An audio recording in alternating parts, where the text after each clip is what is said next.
Construction News Tracker is presented by Caterpillar and produced by 4constructionpros.com. Cleanup crews are working their way through the devastation left behind along the eastern seaboard by Hurricane Florence. The rebuilding effort is likely to take months, if not years, after the devastating storm left miles of destruction as it's pummeled its way across the region. Many roadways have been washed out by floodwaters and will have to be rebuilt. The federal DOT has released $40 million in emergency funds for infrastructure repairs by North Carolina DOT alone. Recovery efforts in many locations are having to wait out floodwaters to recede before accessing them. The U.S. Department of Commerce reports the nation's housing industry is back on schedule. Housing starts increased 9.2% in August to a seasonally adjusted high of 1.28 million units, following declines in July of 0.3% and 11.4% in June. The biggest advance since January. Applications for building permits, however, are off by 5.7% in August after rising in July. The struggle for builders continues as prices for lumber, land, and labor continue to climb.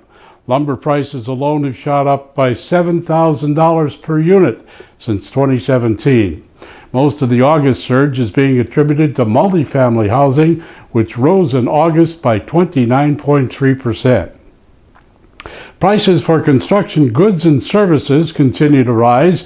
AGC reporting that the increase averaged 6.2% over the past year, and they come as many firms continue to cope with labor shortages and higher tariffs now on certain products.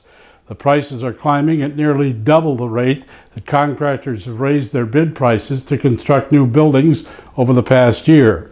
One example is diesel fuel. The Producer Price Index for input shows the price declined between July and August by 0.8%, but for the year rose 33%. Steel, aluminum, and asphalt were just some of the key categories that indicate contractors are paying more for but have failed to bid properly to cover their costs. It's a $177 billion annual cost to the industry. That's what a new report from PlanGrid and FMI Corp claims construction spends on rework, conflict resolution, and looking for project data. The team surveyed 600 professionals, 336 of them in construction, under the banner Construction Disconnected. Of the total responding, 49% were general contractors, 36% were in specialty trades, and 15% were developers. The net result is that 35% of their time is spent on non-optimum work, which translates to 14 hours per person per week in lost productivity.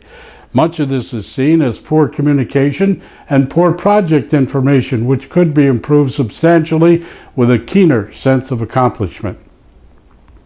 A pilot project to help contractors build and maintain longer-lasting roads has just been implemented.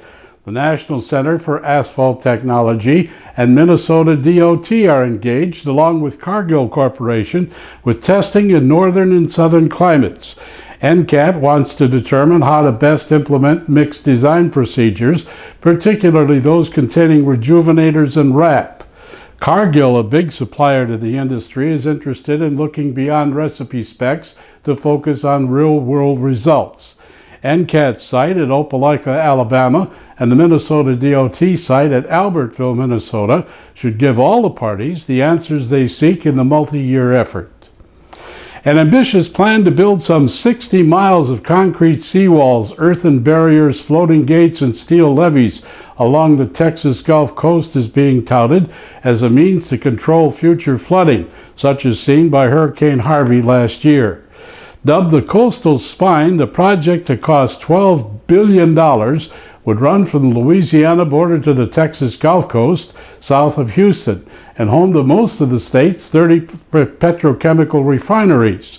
Public funding would be used to pay for the spine, and the federal government has already kicked in $3.9 billion for 3 smaller storm barrier projects, which would be part of the larger overall massive endeavor. Opponents claim the oil and gas industry would get a free ride if the entire project was approved using all public money. In closing, remember, great accomplishments have resulted from the transmission of ideas and enthusiasm. This is Construction News Tracker, looking over the industry that makes the world a better place. Presented by Caterpillar and produced by 4constructionpros.com. Follow us on social media at Twitter using hashtag Construction News, YouTube at 4constructionpros, and on Facebook at /4constructionpros, as the streaming web never ends.